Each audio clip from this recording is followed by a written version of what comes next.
We're recording. All right. Awesome. RJ, good to see you finally. We tried to get this together a couple of times, so I'm really glad actually we're here together now.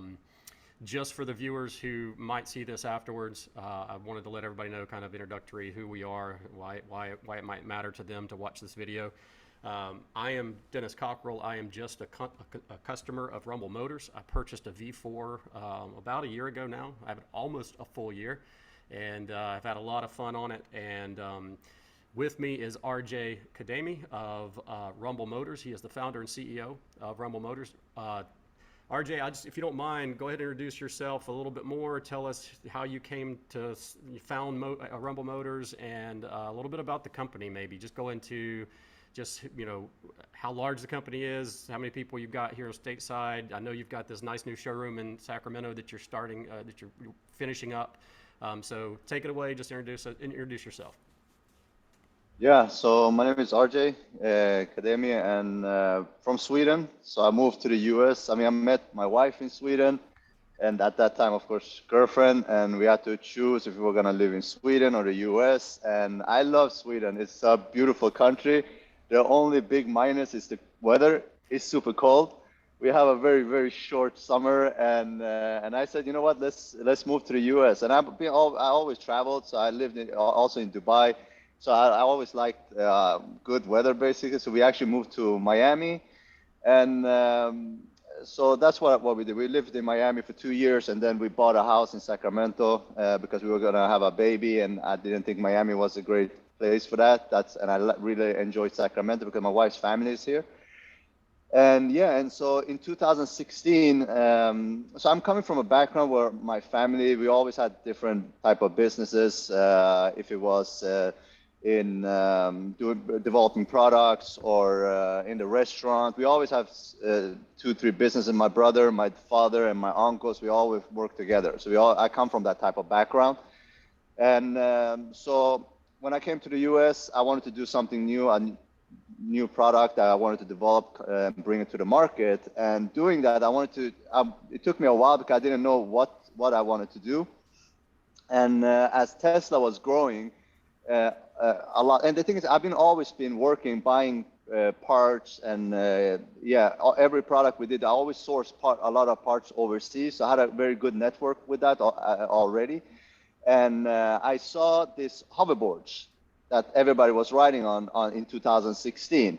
The thing is with the hoverboards, I knew about that product many, many years before that. Nobody bought them. I thought it was just a product nobody would like. And that was something that sparked something in me. I thought, you know what? I see where this is going, because you remember, everybody was going on the hoverboards.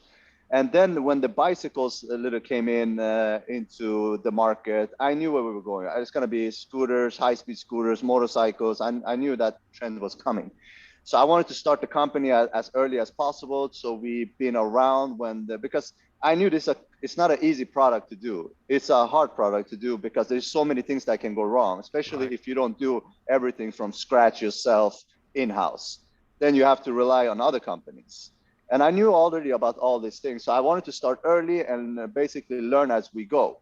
And to be fully honest, I thought the company was going to go bankrupt before we even started, because it was a chaos, the first production line we ever did. And that was, so we did the prototype. I can take you back where we did the prototype.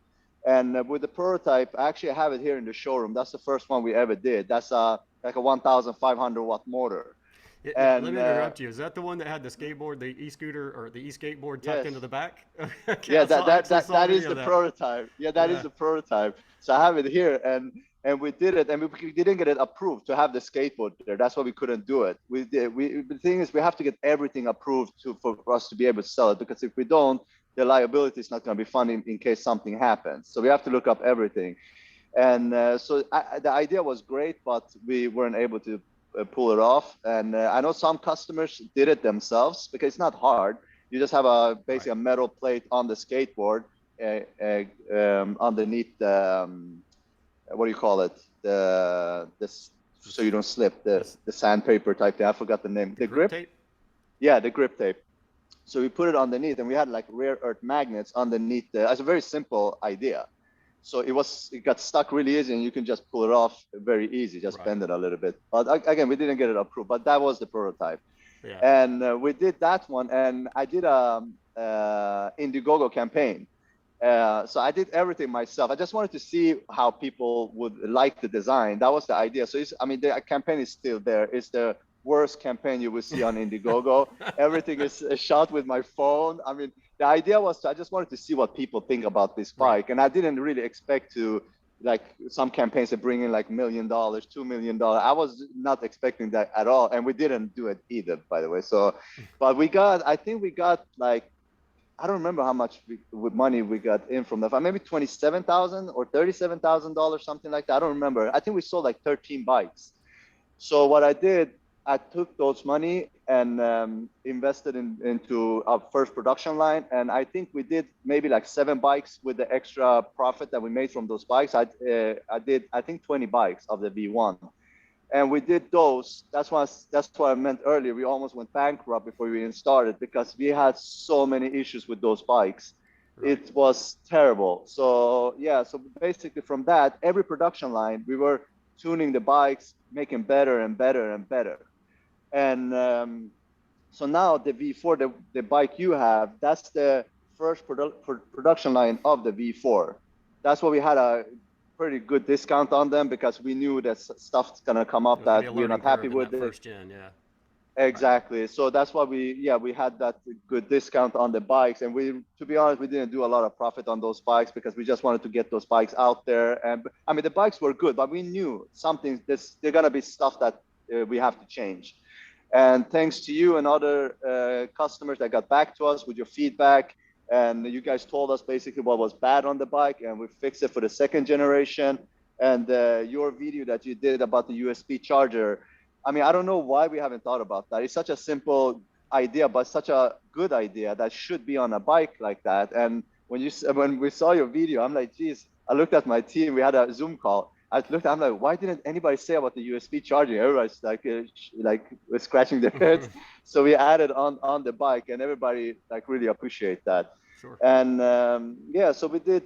So we are here, and the same thing goes with. So when we named the company Rumble Motors, everybody was confused because it was an electric bike. How can you name an electric bike Rumble Motors? I said this several times because we actually, when we did the V1, our research was at that time in 2016, 2017, what do we need to do on our bikes so customers want to buy our bikes? I mean, I'm talking about people that are riding motorcycles or scooters. Right. How can we get those people over? And this is back then that when people didn't really were into electric bike as it is today.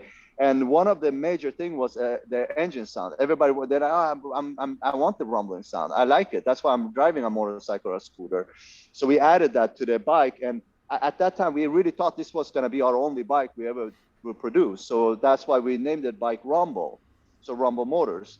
That's why the V4. Now everybody calls it the V4, but that's just the version 4. That stands Right. for version 4. But customers really named the bikes V4 now, V3, V4. It wasn't even us. So with that, we just started calling them as well V1. Before we call it Rumble. So we also say V3, V4. That's the only thing we say today as well. And with time, of course, our team started to grow. This was just a small family business when we started. It was just me, 2 uncles, my father, and my brother. We were only people doing it when we did the prototype and probably like the first 3 production line. And the company, we started to see a really growth in the business where we didn't have any bikes in stock. Every time we started to produce bikes, we were selling the bikes during the time we were producing them. So customers were paying, for example, today, and they had to wait maybe 3 months before they got their bike. The problem was that, let's say we did 30 bikes, for example, at that time, 30 bikes in each production. Now, it was probably even 25 bikes, but 25 bikes is not a lot. So all bikes were almost sold out before we even shipped them.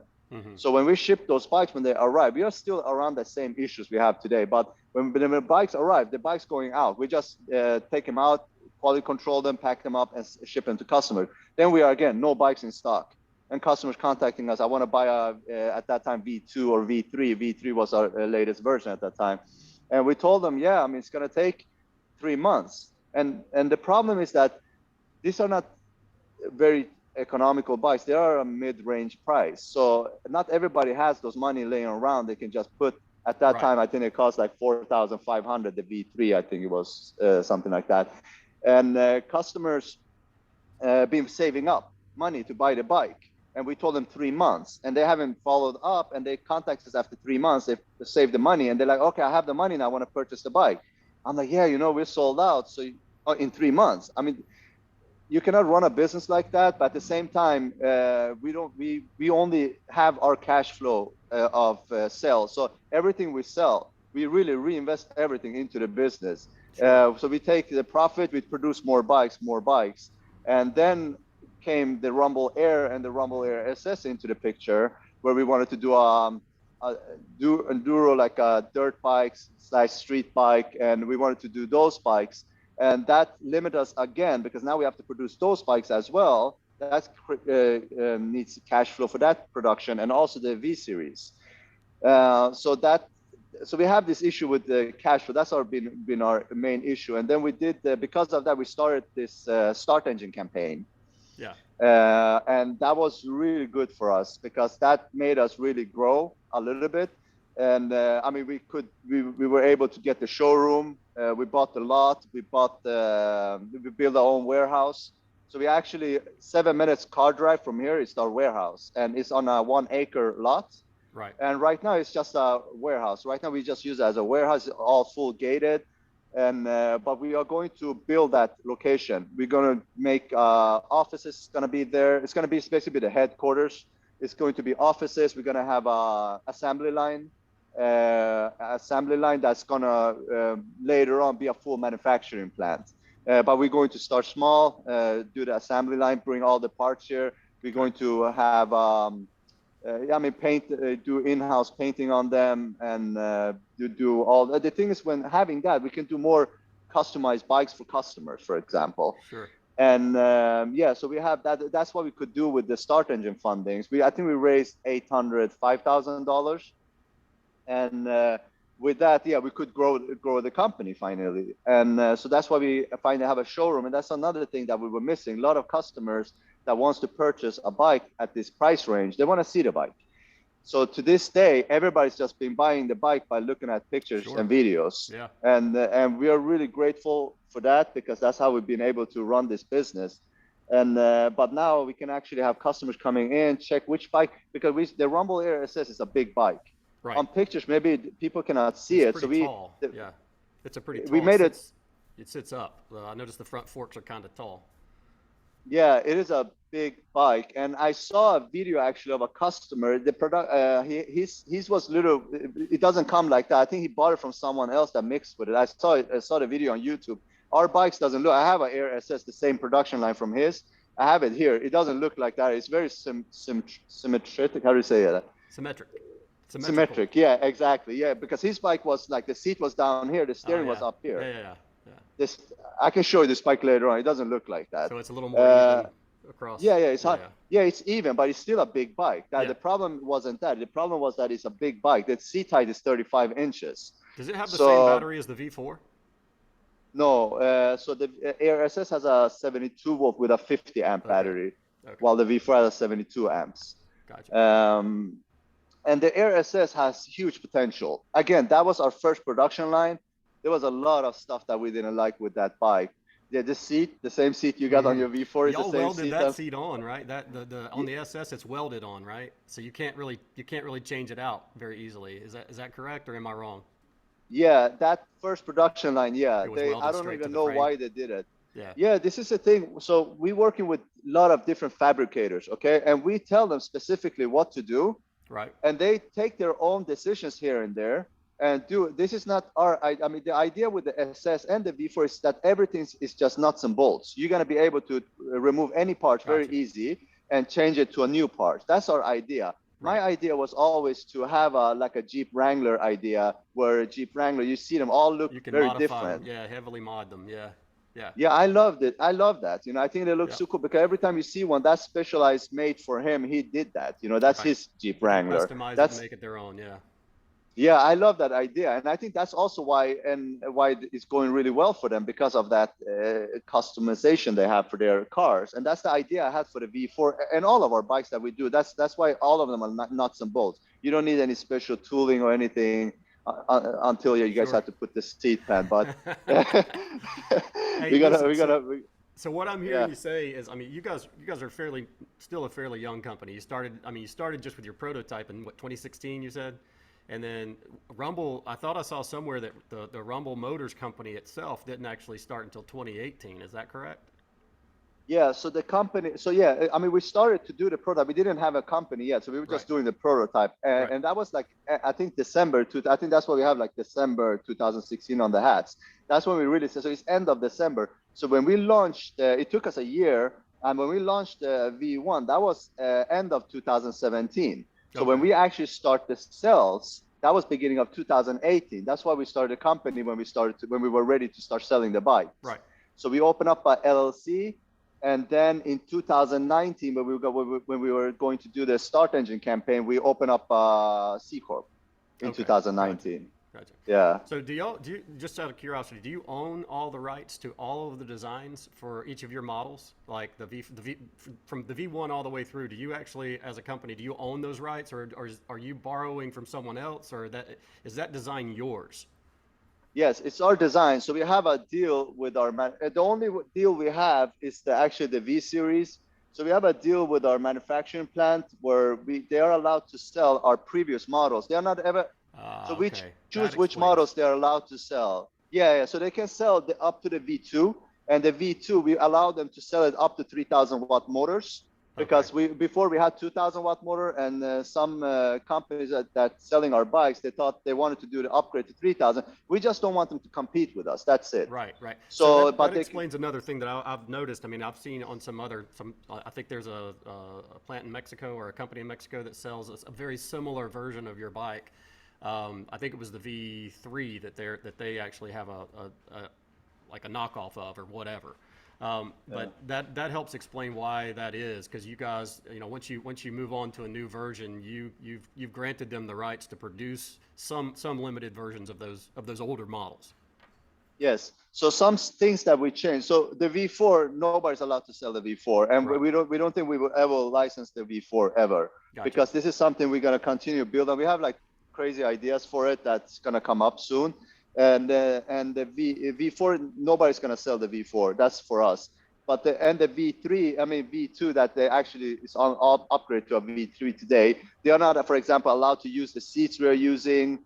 Yeah, I think it's just a seat. They're not allowed to Right. use our But logos, you for restrict them example. so they don't become direct competitors with you. And they're just selling. They're benefiting from some of your designs, but it's through a licensing agreement. Correct. I got you. Okay, that's fair enough. So there's one more thing since we're on it, and this is not in the question, so forgive me if this is out of bounds. Just tell me you don't want to answer it. But I did see that like early 2021, like in January or February of 2021, you guys signed another agreement for the Air, I believe it was, global rights to what's it, Imperial Motor Group or Motor Corp. Oh, oh yes, yes. Is that? So Tell me a little bit more about that if you can. yeah, so Imperium EV, they're a company owned by a bigger company, a mother company Yeah. in Canada, DSG Yes. Global. Yeah. Yeah, they're on the stock market. It's a huge company. So the CEO of Imperium EV, they're in Fairfield, California, and his name is Rick Curtis. I work with him, and we gave them. So they sell a lot of stuff. They sell buses, trucks, golf carts, you name it. And they wanted to come into the Mm-hmm. e-bike business. And I met Rick at a investment meeting in the Bay Area. So I didn't know him. We met over there and we connected really well. He's a really, really cool guy, and we just connected really well. And then we Right. started to brainstorm what we could do, and he explained to me how his business works and everything. And they wanted to basically sell our bikes also in different regions. They get licensed for that, and that so we don't compete basically. So they have their own places. For example, Canada is one of them. Right. They sell our bikes in Canada and So they don't have global Mexico. rights to. They don't own the rights to all Air models, Air SS models, and stuff like that. You've still got built into that agreement. You've got limitations on where they're allowed to sell. They sell. Do they brand it as a Rumble or do they sell it under their own brand? A Rumble. Oh, okay, so they're just marketing your bikes for you basically. Correct. They are distributors. Oh, okay, okay. All right, Yeah. cool. Well, that's good to know. That was a Yeah. question I thought about putting it in, but we were already so you, we've taken. Let me back up just a minute. So after I bought my bike, this is just for the viewers. You already know this, but after I bought my bike, Rumble's fairly new. They started in force in 2018, like you said, and not a lot of bikes were out on the street. I don't think you had delivered very many at all of the V4s. I might have been in that first, somewhere near the first round of V4s that were delivered in the U.S. And because there wasn't a lot of information out there, I just decided on the fly to start a Facebook group and see how many people we could get in. And it's for anyone that is a current owner or anyone that would be a potential owner of Rumble Motor vehicle. And so it's grown. The community has grown kind of a little bit more than I expected it to in the first few months that it's been around. And so we've gotten some questions in. I mentioned to the community that we might be able to sit down and talk with you, and I wanted them to be able to introduce you to them, make sure they knew, because there was a first 6 months of my of ownership. I didn't really even know who you were, and this is really only the second time you and I have spoken directly. I think the first time was about 2 weeks ago when we had a phone call, shared a phone call for a little bit, talking about that seat modification on the V4. So I put out the message to the group and said, hey, listen, if I've got an opportunity to sit down with RJ, what would you ask him if you could? And so we do have about 15 questions already, and so you've already probably addressed some of the questions that are going to come up. But if you're okay with it, I don't want this video to go on too long or take too much of your time. I'm really appreciative of you spending the time with us to help us understand your company better, understand your product better. So I'm just going to launch into these questions. Are you good with that? Yes. All right, here we go. Let me see if I can get the first one up. All right, so the first person says, I'd like to know why the bike I ordered. Now it's going to be one of the more critical questions, but he says, I'd like to know why the bike I ordered in September still hasn't arrived, and why Rumble has given me like 25 different delivery dates that never happened, meaning you've told them they were going to be delivered, the bikes are going to be delivered, the date came and went, the bike wasn't delivered, and it's happened multiple times. So what would you say to him? Can I ask you who the customer is, so I can see which? I can. I don't have it on me right now. I didn't write the names down from the community users, but I'll be glad to try and get you that information. That definitely get you in touch with them. But this isn't just one off. There's been a couple of people that have shared the same experience with you guys, where I think because of containers and shit. I mean, you guys started your company right in the middle of really when the pandemic started, and then you had to start negotiating and working around all of those shipping delays and et cetera, et cetera. So I think what the community, what I'm hearing over and over again in the community is, look, I don't think I would care if I don't know my bike, if my bike's going to be delayed for another 6 months, just tell me it's going to be delayed 6 months. Don't tell me it's going to come next week, or it's definitely going to be here on the next container, and then it's not. So there may be particular things that are specific to that user, that customer, but in general, I have heard this multiple times. So maybe just speak to that. What is the issue with the delivery dates that you guys tell your customers via email and other things coming and going, and then the bikes aren't delivered? Just be honest with us about that, so that I think there'll be a lot of grace given if you're a little bit more transparent about that right now. So. Yeah, we don't have any issues to say exactly what's going on, because that's fact, So what happened is that, for example, like I mentioned earlier, we have different fabricators doing parts. Okay, so if it was these just guys your fabricators are overseas, like in China, I'm guessing. Yeah, in China, okay. Yes. Okay. So, for example, let's say we are going to do the Rumble Air SS. Okay, the battery, motor, control, and the BMS comes from one supplier. The tires, the rims, the seat, and all the brakes and shocks, it comes from a different supplier. The fork, rear fork, and the frame itself comes from a different supplier. Okay, so right.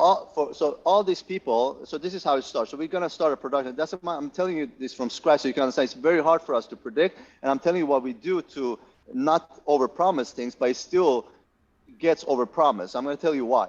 So all these people, let's play with the dates, okay? Nothing concrete. I'm just gonna play with it. Let's say, for example, all of them tells me in 30 days you're gonna have all the parts to the assembly place. So everybody can send all the parts in 30 days, for example. Okay.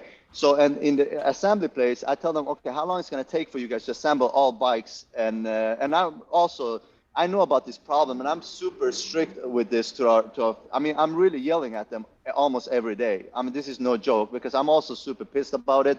But so, for example, they tell me, okay, 30 days. So now I have 2 months, right? They tell me in 2 months, all the parts going to arrive there and they're going to be fully assembled. But I know this is not going to happen. I already know this because we've been doing this for a few years now. So every time it's been delayed. So when we get 2 months, if the bike's going to be ready 2 months, so I have to give a date. So I put for maybe 4 months. So we tell people, okay, in 4 to 5 months, for example, the bike's going to be ready. Because I know it's going to be delayed. But during this time, and I put some crazy longer delivery date because I know it's not going to be any time what they are saying. And Sure. Right. and they start, and then the delay starts. One supplier, oh, I don't find the rear shell, I only find for 5 bikes, but I need for 45.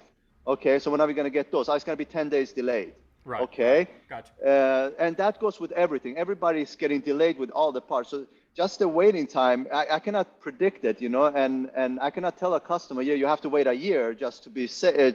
I mean, that I have to give them what I think it's going to take, what I really honestly think it's going to take. But that's happened before. So when I said, for example, when we're playing with the dates, when I told them, okay, they tell me 2 months, but I tell my team, if anybody contacts, tell them 4 months, okay? That was more accurate before, but during the pandemic, everything changed. Right. And that's in the last production lines we've been doing is during the pandemic. And also that is at the same time we were raising money, so we were producing more bikes. So we're producing more bikes. We had even more delays. That means we have more customers that get mad at us because we overpromise. But the idea is not to overpromise. We really, like I say, I add a lot of time on top of what I get promised because I know they're gonna get delayed. Right. But the COVID made things so much worse than it could have been. Were, yeah. Yeah, so we got super delayed. And also, when the bikes are finally ready to get shipped out, we get issues with the containers. So they pick up the bikes up, they bring it to the port, and at the port, we get a date, for example. They told us, so this is what, so when the bikes are at the port, then I'm feeling safe. I'm thinking, okay, you know what, finally the bikes are at the port. Now we're not going to get any more crazy delays. They are packed, everything's in the container, they're just going to ship it. I'm not joking. They gave us, I don't remember the first day. I think it was like November 2nd, something, or something beginning of a month. I think it was October or November, beginning of that. That's the first time we said, okay, it's going to take approximately like 30 days after they get shipped out before we can deliver. Because it takes around like 20 days for it to arrive. But we said 30 days because we know we have to go through customs. Right. And then they just delayed it and delayed it and delayed it. And then they shipped the bikes out. The bikes, the container got stuck because it had different stops before it comes to the US.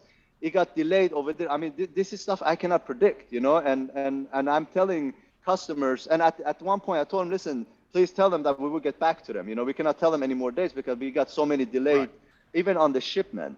So that's why, it's very hard to predict anything when you get issues from the start to the finish. It's so many people touching our bikes, so many people involved, so many companies involved until it arrives to us. But as soon as it arrives to us, look, we got them out immediately. Every time we are in control of the products, we don't have any delays. It's always when we have to depend on some other companies. That's when yes, but when they're in our hands, we don't have any delays. We do everything like in 1 to 2 days. We do everything because that's easy for us because that's our business. But this is not their business. I think folks would. I mean, again, I've told you this before, and it bears repeating. But I think folks respect that if you just tell them, look, we don't know. We can't give you a delivery date. That we think it's going to be about 6 months. That we think it's going to be about 4 months. Whatever you think it's going to be, that's fair enough.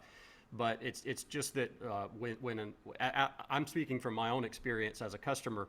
When I get a delivery date or potential delivery date floated my way, I get really excited, and I kind of anticipate that day coming.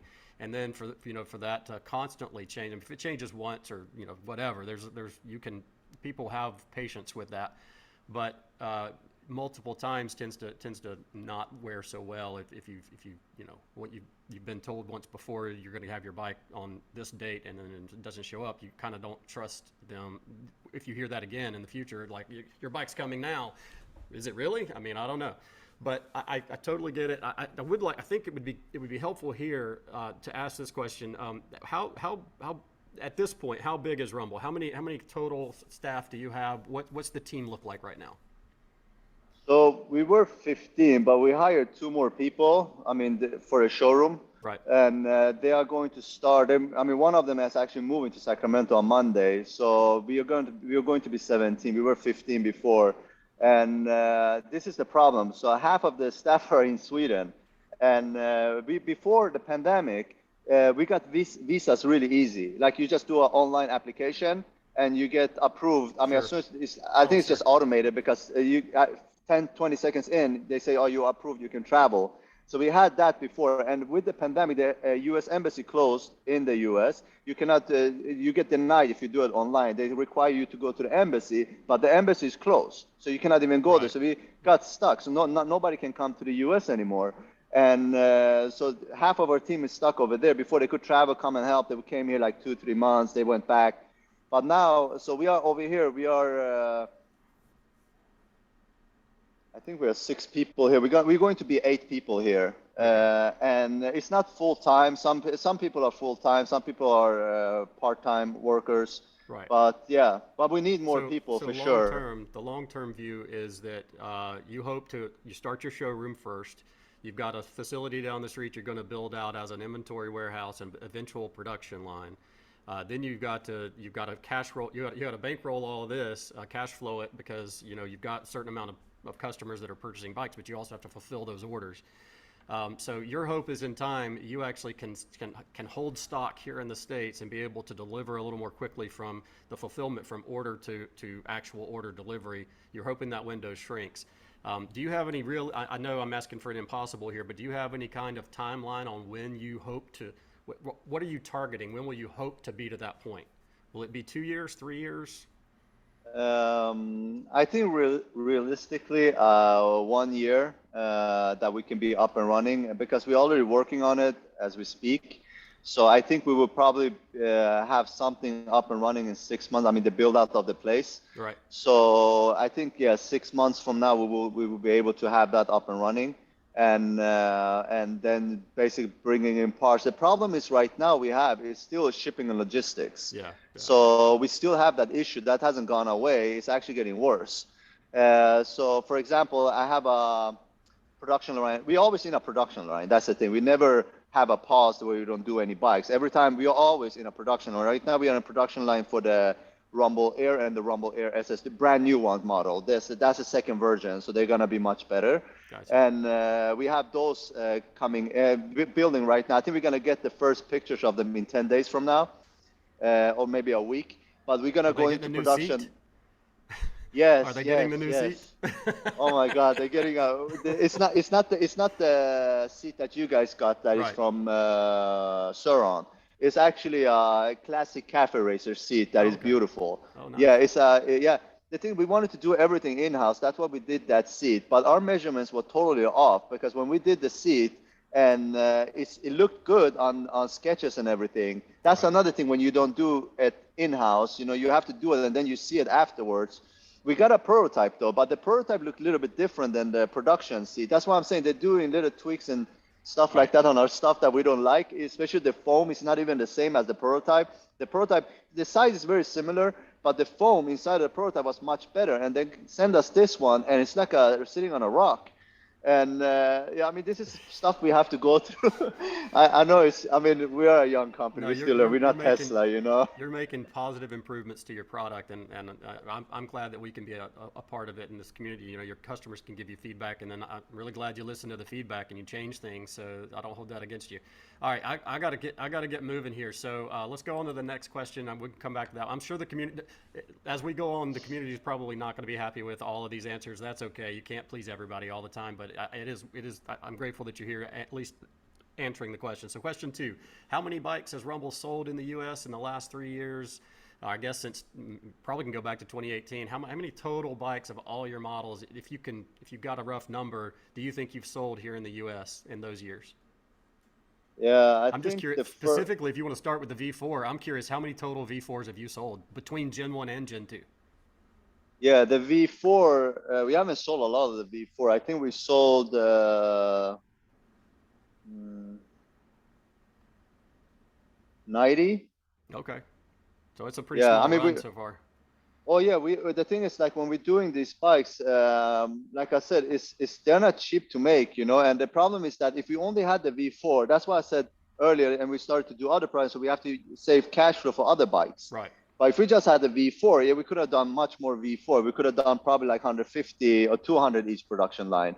But we have to split the money, the cash flow into different bikes to because the V4 and also when we start doing a new bike, we don't go crazy. We could do more, but like I said, we need to fine tune and make it perfect before we go crazy and Right. doing maybe 100 units per production line. So we did 45, and then we did another 45, the ones that the improved version, I guess. Right. We did 45. So we still not. We are happy with it, you know, but we're still working on to see what we're going to do. We're going to change the, yeah, I don't know if I should say this stuff, but yeah, we're going to do Ah, some come on, spill improvements the on. beans. You can tell us. No, I'm kidding. You don't have to. You can keep some Yeah, secrets. I promise.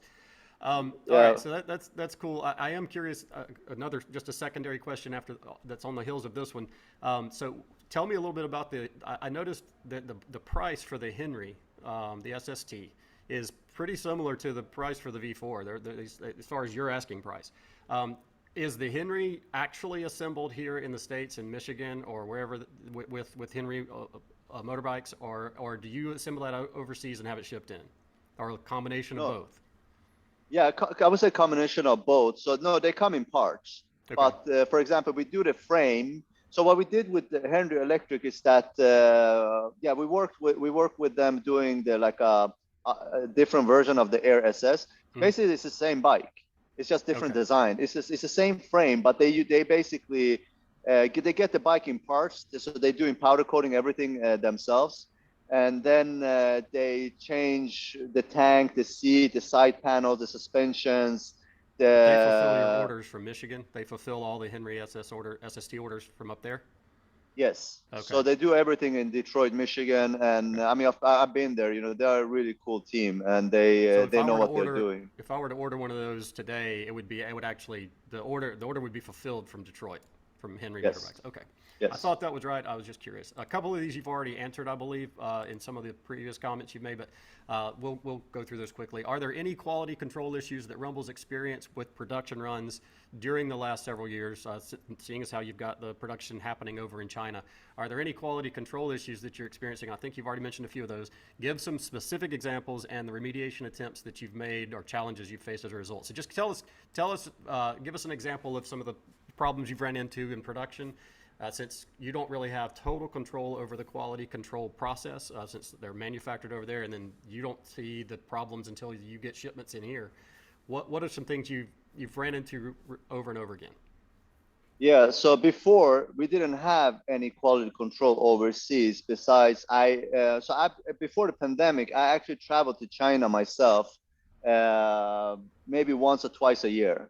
So I was there. I visit the plants there. So I've been to China probably like 15 times, Oh wow. and yeah. So I think last time I was in China was I think it was April 2019. I went to the Canton Fair, and then I went to CR. I think it was 2019, before the pandemic. Mm-hmm. And then the problem was, so look, I went to China, for example, when we did it. I'm talking about the V series because those are the ones we did at that time.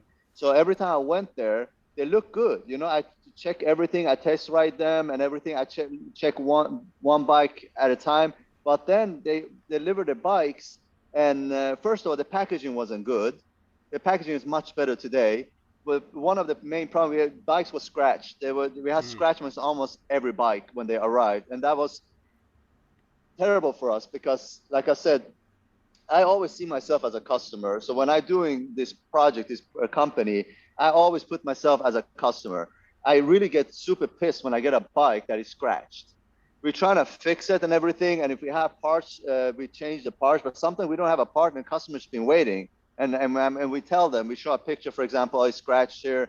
Is it okay? We can send you the side panel later on. They say yes, and we send it out. But for me, I don't like it because I don't. Your trust in us means a lot to me, and you purchasing a bike for us to survive and run this business, and I'm sending you that bike after you've been waiting that long. I really, really don't like it. So what Yeah. we did is we hired. So I got this contact from, I forgot who gave it to me, but there's a company you can hire in China. So they send a quality control Wow. guy. So I you have wish I a knew this before. Yeah, so they do it. So they go there and they know. So they are specialized in specific businesses. So we have one that is knows everything about electric bikes. So that's why the bikes come so much better packaged now. You know, we don't have the same those type of issues. Now the issues was the seat, but that was on us, and with that's why we send it. We didn't. I mean, that's why we send the seat to everybody. We're just right. trying to fix the issue. There was a big mistake from us. I agree. But besides that, the quality has been going so much better. I mean, to be honest, it's so good on the V4. But it took us many years. You know, Hmm. it took us a lot of trial and Right. errors to get where we are today. And the same thing goes with the air bikes, for example. The first production line, and also we sold those. We didn't. I mean, now the Air SS is going to cost $7,500, the new version that comes in. But the first one we did, I think we sold it for 4,900. So we didn't do a lot of profit Yeah. on them because we knew, I mean, they're getting a bike that is worth 7,500, but for 4,900, because that's our way to like sort of give back to the customers. So it's, Because we know stuff, yeah. So it's, things right. gonna So come up that you're we're not using happy them with. to actually flush out all of the problems, all of the issues, and so you're giving them a discount as you know to try and justify that. Yeah. Yeah. All right. So how many? Okay, we already asked this and it's already answered. What does your U.S. presence look like? So I'm going to move on to the next one. What are some of the major challenges you're seeing from your side of things to bring these bikes to market? You've already talked about the supply chain issue being the number one issue.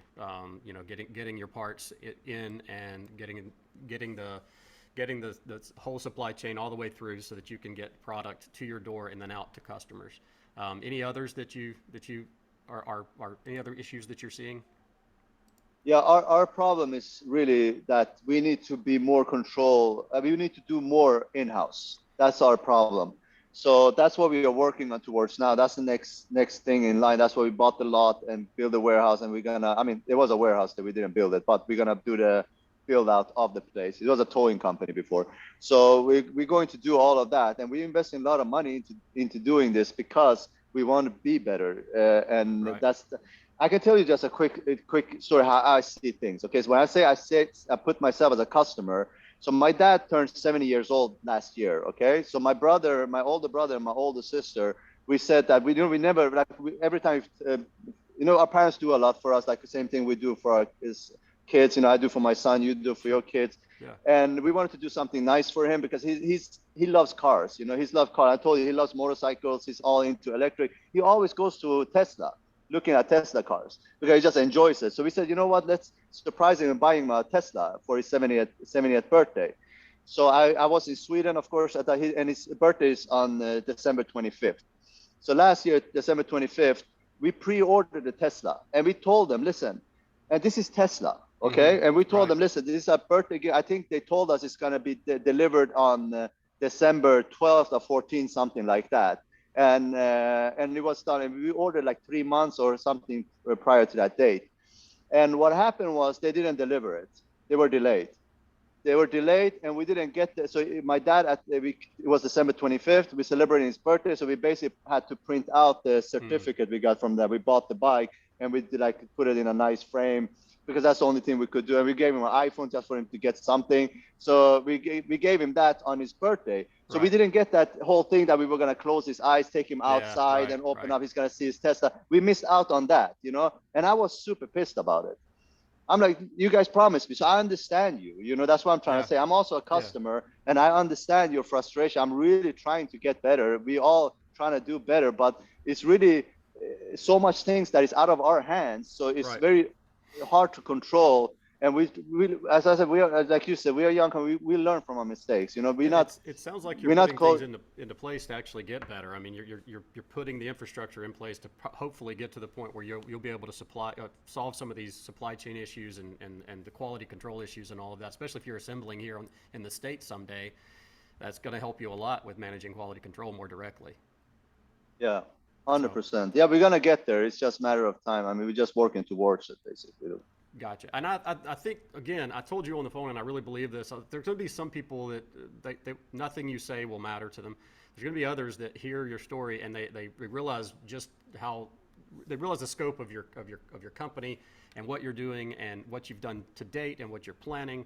And I think it really will help some to understand and be a lot more patient. I mean, you're literally providing a bike from overseas, and you've got a limited company. I mean, comparatively speaking, even having 15 people total company wide or something like that, you've only got about really probably 6 or 7 of those that are directly involved in the process, and you're trying to navigate a whole lot of hurdles in the last several years. They're specific to the last several years because of the pandemic and because of supply chain slowdowns and all interruptions and all of that stuff. So just hearing you say this stuff, having you come on and be this open, I think it will go to a ways to help people understand and be a little more accommodating. I think sorry, I mean, pop that up, but I think it just will help them if you don't, if in the coming orders that you're gonna have, just be a little more transparent in the fact that we think it may be this day. We'll let you know when we've got it in our hands, and instead of giving multiple delivery dates and then not showing up. So, but I've already hit that. RJ, did I lose you? There we go. Okay. Yeah, sorry, my battery. That's okay. All right. So this is a question number 6. You've listened to the community. You've adapted future production runs to adjust for the feedback that the early adopters have given you. Is it possible? So you've heard some of our complaints, and in the following runs, you've fixed those issues. Is it possible for us to retrofit things like the USB charging port, the biometric ignition, etc., to the Gen 1s? And if so, do you plan on ever offering some of those parts on your website, or giving us a website to go to, or even a listing of third-party sites where we can go purchase those parts ourselves? Yes, so we are going to do that, and we're going to have that available. What we are doing right now, I can just give you inside information about the fingerprint lock. So we're actually waiting for a new one. Okay. And you're having problems with the originals? No, I mean, the only time I talked to you, I think I told you yesterday, I actually traveled to a customer in, I always forget the name, Monterrey. So it's not that far. So it's just because the bike I was going to deliver to him was unpacked. So it's going to take forever to pack it and have a trucking company. Right. So I told him that I'm going to, and I met him before. He's a super cool guy. So I told him, I think he told me that he he did something on his bike. I don't know. So he doesn't read his fingerprint. Right. And, so I basically went and swapped his bike to a new one. So we're gonna check why he didn't do it. He told me something, removed the kill switch where the bike was on, something like that. Something happened what he did, and they didn't read his fingerprint anymore.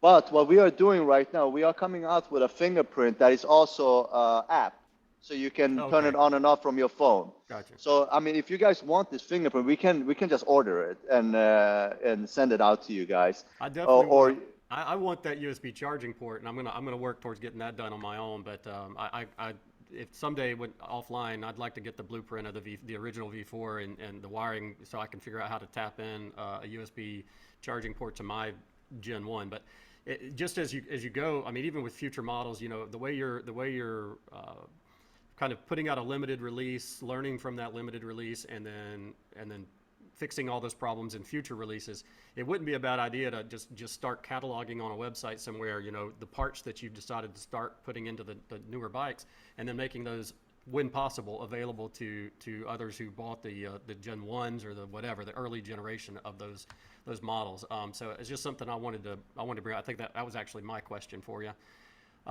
So question number 7, are there new changes to other models of Rumble bikes? And I think you were about to spill the beans on some new changes coming up. You don't have to do that here, but like the Air or the Air SS that are in the works for future runs. Like you've made changes to the V4, you've made that better. Are there some exciting new changes coming to the other models? Yeah, so the Air SS and the Air bike, they are going to have, I mean, I can tell you the stuff we would change. So it's going to come with different shocks.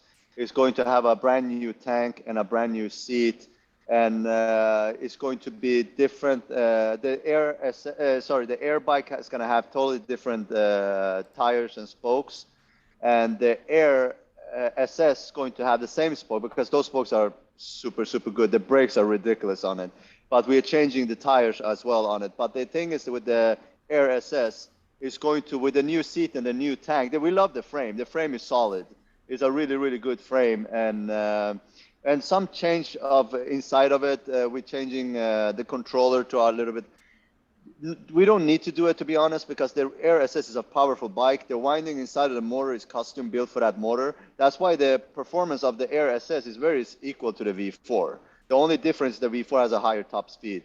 But if you check, if you just check the torque, the going up 0 to 60s, they are very similar, and that's a 5,000 watt compared to 8,000 watt. While that motor, we do it ourselves. I mean, we don't do it, but we have a company make it for us. So yeah, I think the new Air and Air SS going to be, and also the new Air has a 2,000 watt motor and has a 45 amp controller compared to a 20 amp that we had before, and we had a 1,000 watt motor before, and battery 52 volt, and you can have another 52 volt inside of the frame. So the Air version 2 that we released on social media, it's not going to look like that. That was just a test run we did and we sent it to a newsletter subscriber. We do that when we do always a test run, right, like maybe 10 bikes, and we send it to our newsletter subscribers, and they can purchase it for a discounted price, a really good discounted price, to be honest. We barely make any profit on those bikes. It's just we want to get them out on the market to see what they think. The seat is terrible on it. You know, I hate that seat. It's basically handmade by our fabricator. It's terrible, but they're gonna get the new seat, the Cafe Racer seat. But the new Air and the new Air, I think they're gonna be a huge best seller for us. I think, yeah. When do you expect So that generation of the Air and Air SS to hit your showroom, or at least the ports here? That's a magic question. I mean, they're almost done. We're gonna get the first pictures. They told me like 3 days ago, in 10 days, we're gonna get the first picture. Not that fully completed, but Right. at least you can see what we're going with it in 10 days. So we're gonna send. We already have pre-orders on it. That's why I'm saying, like, customers. I love our customers, you know, because they really love what we're doing, and they pre-ordered with not even seeing the bike. Right. So we're going to show them first so they can see how it looks, and then we're gonna post it on our social media a little bit later on, because I think we don't know how the picture's gonna look like. I want to see first, is it presentable, you know? Right. If I need to see a lot of things are missing, I'm gonna look. This is not done yet. You know, you just need to maybe put the fenders on. You know, do something before we can publish it online. But we will send whatever they send us, that we're going to send it to our pre-order customer. They're going to be honest, we show them from day one how the process of the bike is going, because they really enjoy that. But for social media, we will show when we really feel like, okay, this is something we can show to public. But yeah, I think they're going to be really, really good bikes, and I think people are going to appreciate them. We really tuned them in compared to the first generation. All right. Next question. When is your Sacramento showroom scheduled to open? I think you touched on this a little bit, but when is it scheduled to open, and what are your plans for that facility? Yeah, Tuesday, this coming week. I mean, I'm so Oh, excited wow. for it. I can show you quick. I know it looks like a mess. Okay, and this is our merchandise stuff. This is the hangout place, and all that dump was supposed to be picked up today. Right. And we have 50 more bikes coming in. We have a ping pong table. Over here, we're going to have a repair shop, like a cool repair place. We're gonna have a guy doing custom builds on this corner. I don't even know if I'm pointing Yeah, correct, no, I can but see it. yeah, so it's a huge place. I think it's like almost 4,000 square footage. Really, I mean, it's a high, what do you call it? Foot traffic is crazy over here. Okay. So we're gonna see people from all over. So basically, that's just going to be a place for people to come and ride the bike, maybe test ride. You don't have any stock, so you can't sell right to local walk-in traffic. You can't really sell much. How much inventory do you have? Do you have any bikes, any models in inventory ready to ship right now? Yeah, I have the V3. We have maybe like 10 of the V3 left in stock. I have, I think, a handful of the V4 in stock. I think like 5 of the V4, maybe Is this the 6. Gen I don't 1 or know. Gen 2? No, Gen 2. Gen The 2. Okay. shipment that came in. Yeah, we have a few of them in stock. And then we have a rover bike that is not made by us. We said that before, because some customers get mad because they say, "Oh, we've seen this before." We don't. We're just a distributor for that bike, because, Okay. to be honest, we bring that bike in and we sell it to other companies. That's what we're doing. But we put it on our website because we don't have any low speed bikes, and a lot of customers coming in want a low speed bike. So we just have that as an option if they want to purchase it. Right. Because the rover bike's actually a really good bike for a low speed bike. And also what we are doing, we started to work with another company for also low speed. We gotta post them on our social media for customers just to see them. It's just traditional cool looking electric mountain bikes and like a step through bike, but they're like 750-watt motors. Do you have a We foldable, just like a packable foldable model? I think I saw on your website. No, there was something no. new I saw just today out on your site. Yeah, Some of the we lower end had a models. prototype a while back. We call it the Moonwalker that they never came into production because the company that did it for us, that's another thing. We've done a lot of like prototypes that we never continue because the company that did them did a terrible job. And we said, if this is a prototype, how's gonna the production bike look like? So we didn't do it. We had one that was foldable. We called it the Moonwalker. Okay. And we didn't do. That's how the Air came up actually. So the Air SS came after the Air. So we wanted to do a low speed bike. So we had the Moonwalker first. We wanted to have a foldable because at that time foldable bikes was going crazy.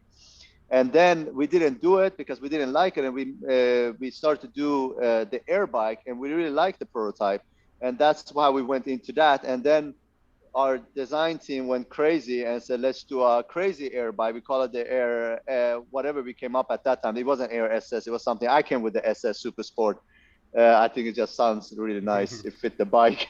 So yeah, so we did the Air SS, for example. That's how we do it. We always on the side. We always do prototypes. We're doing sketches. I mean, the super bike's gonna come into production. It's just it's not an easy bike to produce and to make. Even the prototype is not easy to make. It's not like doing an e-bike. It's a complex bike. And we actually probably gonna work with the same company did the Saunders Metacycle. So yeah, we're in talks with them right now about it. So it's just costs a lot of money. Yeah. That's one of the problems. So we're looking into, but we're gonna have a professional company making that one. We cannot. That one bike is nothing you can do with different fabricator. You have to have a solid team behind that bike. But yeah, that one is real. Not the pictures they are rendering, but it's a real project. It's gonna come to life, and we have new battery technology with that we haven't released yet. I mean, we haven't even gone public what the battery technology can do, but that's gonna come in that one. Well, one cool thing we're gonna demonstrate the new battery technology this year. All right. Yeah, it's gonna be Is it gonna crazy. you gonna do it there in your showroom or Yeah, just probably yeah? it's gonna be installed in a old air bike. So with that, we doing 6 of the air bikes. This is like the first generation air bikes because we've been using those bikes a year and a half on this battery technology. So Right. it's going to be probably start showing it this year, but it's gonna charge 0 to 100 in 15 minutes. Wow. All right. And yeah, What's well, I'll save some of those. Those aren't questions I need to be asking right now, and I've got several more to go through. So I'm gonna jump into this. So do you you've already answered this question? Do you intend to assemble stateside, or at least keep an inventory of bikes stateside at some point? You've already spoken to that with your coming warehouse and production assembly plant and all of that stuff. So I'm gonna move on to the next one. Once you join back in with me, I see your. yeah. Sorry All right. about that. No, Yeah, it's that's okay. my So, notifications. question 10: when the current user community has an issue, is there a channel? Like these are people who've already purchased your bike. Is there a channel of communication for those people that gives preference to them since they're current owners over the general public communication? So, if I as an owner have a problem with my bike or whatever, is there a special number I can call? Is there a special email address? What are you offering your current customers who've already purchased your product so that they get top priority? This is actually a really, really good question. I'm actually happy that you guys asked that you asked me this because so yeah, we have a issue with that because everything goes to the info at rumble-motors.com, all the questions. And the thing is with the info email, so everybody has access to that one. That's the Mm-hmm. thing. So when you can send it, the idea was behind the info email was that we have 4 people doing customer service. Okay. All of them are right now in Sweden. Sweden, right. So yeah, There's a that's why time delay. it's There's a whole lot of stuff in that. Yeah. yeah, sometimes when they are live, they answer. I mean, customers know. Sometimes they get an answer in 2 minutes because if they get an email, they answer it immediately. Sometimes they probably notice they get an email in 2 minutes, they get it replied. and sometimes it takes 6, 7 hours because they're sleeping. So Right. and they Right. wake up, they start working, and they work 2 and 2 in shifts. So basically, it's not a 24-hour thing, but I mean Swedish time, but it's a lot of during the day they are working. But what we are going to do, yeah, we have an issue with that. We need to have a dedicated solution for our existing customers, and that we are going to have a new email for them. That's going to be only for them, for you guys. And also, now when we have the showroom, we're going to have a phone line, and the phone line is going to be. It's not going to be for like you call in and ask for opening hours. It's going to be for customer service. I see. So because we're gonna have the people here working at all times, and we're gonna hire. The idea is to have 4 people here, but it's very hard to find employees today. To be honest, it's very Sure. nobody wants to work. It feels like it at least. But so the idea is to have 4 people here, and they're gonna get educated about our products, about everything. They already know the base. They know they are interested in this. So we're not hiring the average Joe that just want to have a job. We really want someone who's that passionate about what we are doing, because at the end of the day, you're gonna serve customers and you have to know what you're talking about. So that's why it's hard to find employees. So the idea is to have 4 people in at all times, and also they're gonna have.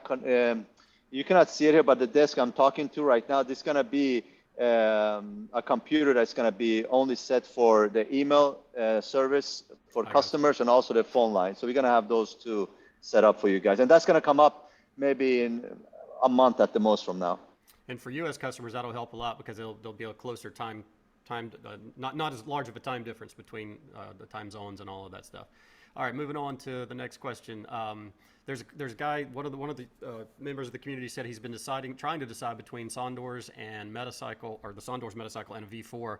He said that your V4 is actually in production. What dissuaded him about the Metacycle is that it's not even released to backers. It's been like that for over a year. His question is, what is the working time currently from new order to fulfillment? And I think we've covered some of the challenges involved in trying to answer this question, but generally what I'm seeing on my side is from the time someone orders to fulfillment, it's typically running around 7 months, or it has been. I don't know if that's changing, but it's about a 7-month time cycle between the day you order and generally when you're going to get it at your doorstep. And they're saying at the end that this transparency, trying to be honest about this the delivery time frame is pretty crucial to him. So, I'll let you answer that, but it seems like it's about 7 months right now. But the real answer is you really can't tell them. Yeah, it's a solid question. So yeah, usually it's before the pandemic, we were around like 4 months. I mean, from start the production to have it delivered, we were around 4 months. During pandemic, everything went crazy. And also we produced more bikes, so they didn't help that either. The delivery time. So yeah, we came out the 7. But usually we had 4 months. But if you want to purchase a bike today, we have them in stock. You can have it depending where it's located. You can have it delivered 2 to 7 business days. I got you. Of what you have left in stock. You said you Yeah, have a limited amount, but the ones you have in yeah. inventory. Gotcha. Okay. So the next question, we're almost done here. Question 12. The number one complaint I've seen, or at least from me so far, and this isn't me speaking, this is another community member, is that I haven't received my bike yet. And let's see, let me restate this question. The number one complaint I've seen, or at least from me so far since I haven't received my bike yet, is why is communication such an obstacle for Rumble? Are they unstaffed? Are they overly inundated with too many messages? What are they doing to address this, or do they feel like communication is adequate? Yeah, I mean, he almost answered the question. Yeah, we are understaffed. And like I said, we are in Sweden. This is the customer service are in Sweden. So that's why, like I said, sometimes you get an answer in 2 minutes. Sometimes you have to wait a whole day for them to wake up and start working. That's the problem. But that's the solution that we're going to do it from the showroom. But sorry, what was he had another, I think it was 2 questions almost. Well, can I see the question Yeah, again so yeah. I Let can me pop answer it back up properly? there. Let me pop it back up for you. There we go. So, what are you doing to address this, or do you feel like the communication is adequate? It sounds like you don't feel like it's adequate. You're trying to address it with the customer service in the showroom that you're building and other things. Yeah, I mean, exactly. We are on the staff. True, that's fact. We are working on it by having more employees now when we have the showroom. And also, yes, we are. It is a problem we're just solving by having a dedicated email. that's going to be for customers, pre-order customers, anybody that purchased anything from Rumble, basically. And a phone line where you can call us, because this showroom is going to be open long business hours, because there's a crazy foot traffic here. There's always people here. So we want to, and I think with the opening hours probably going to be 10 or 11 a.m. until like 8, 9 p.m. So you can call during those hours and talk to whoever that is working here. I will be here now and then too, so I'm probably going to answer the phone as well when you guys call. All right, next question. Do you have any info on the Henry SST? This is another user who's trying to decide between the Henry and the Air. Is it just a different form, or the specs basically the same? And I think you answered this earlier, saying that the specs basically are the same. It's just a different look to the bike. Yes, so it is the same performance, exact same performance. The components inside of the bikes, even the brakes, are the same. The only thing is the design of the bike is different. But if he's looking into purchase Air or Air SST, sorry, the SS or the SST, I would suggest him to wait a little bit. Wait for the Oh, newer SS. because of the new changes that are coming out. Yeah, Gotcha. Well, wait for that one. That's fair enough. All right, last question, and I saved this for last to make everybody watch all the way through this video, because I know that there's a good many people that are, or at least the Gen 1 V4 owners, are going to be interested in this one. Question 14, there's a known L2 charging issue for the first Gen V4s. You guys sent out that new charging port, but it didn't resolve the issue, or at least there's potential issues that you've mentioned, and y'all had to put out communication to your clients or to your customers. Any updates on this, and when will first gen owners, when could we expect to be able to charge at L2 charging stations? Take it away. Yeah, so the problem with that one, so after we did the Gen 1, that was supposed to be working, and they did the testings, and they told us it works. So, and they've been like very accurate on everything they said, so I really went on their words. And I'm not saying that they were lying. It probably worked when they were testing. I don't know how things are in over there overseas. But when we got the bikes, it didn't work. I mean, I went to the charging station, it didn't charge. So that was the first issue. And then we saw what the issue was. The issue was the onboarding charger. And so for the Gen 2, to fix the problem, we had to change the onboarding charger. But the problem was that that charger is much bigger in size. And the charger, as you know, is located just underneath the bike. Right. That's the last component. And so they had to remake the frame of the Gen 2 to make that fit. So if you open up it's like a rectangular frame, basically. They had to basically make it wider and put that one in. So the problem is that we can send you that charger. That's not a problem, but you're not going to be able to fit it on. I mean, it's going to be even worse than the seat to fix. Right. So, sorry, so you can't, that's batteries. Okay. So you guys so far haven't been able to find or identify a charger that will handle the 120 and the 220, or 110 and the 220, that's of a format or form factor that will actually fit in the Gen 1 bikes. RJ, I think I might have lost him.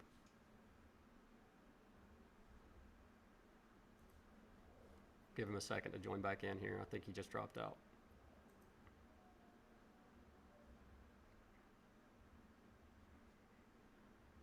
Yep, here he comes. Welcome back, welcome back. All right, so sorry about that. It's almost I was dodging the question. No, that's right. You got that question, and you said I'm out. No, listen, I did what I was saying as you dropped out was just that I think just restating your answer. It seems like that the Gen 1 bikes, you guys haven't been able to find a onboard charger that will handle both voltages, 110 and 220, and fit inside the Gen 1 frame. But are you working towards that, or are you trying to figure out other options for maybe modifying the frame somehow? I don't know how else you would do it other than identifying a manufacturer that has a form factor that fits inside the Gen 1 frame. Yeah, so what we're doing, we're looking for another onboarding charger that similar size, because that will be the easiest solution that fits because when we did that, we were really at the end when we were doing the Gen 2. So it was really last minute thing we did. That was the last change we did on the bike. So we didn't really have time to find a different charger. We took the best one that we found at that time and we put it in the bike, and that was too big. But we know about this issue, so we're already working on it. Everything that comes back, we will start working on it immediately. Sure. But at the same time, it's nothing that's going to be solved in a week. You know, it takes time because we have to get it in there. We have to test it. We have to make sure that it works. And Right. I mean, we have to basically Well, build a bike around it and then send it out to you guys. my experience with you as a customer, as one of your customers, has been this. I think you've honored your word. You've actually you've anytime you said you're going to replace something, you did. Often it's been longer of a wait than we wanted it to be, but you've actually done it. When you said you were going to send us the new seat, you did send us the new seat. You know, when we thought there was an issue with the charging port, you sent us a new charging port. So I take you at your word. I believe, we'll give you enough time.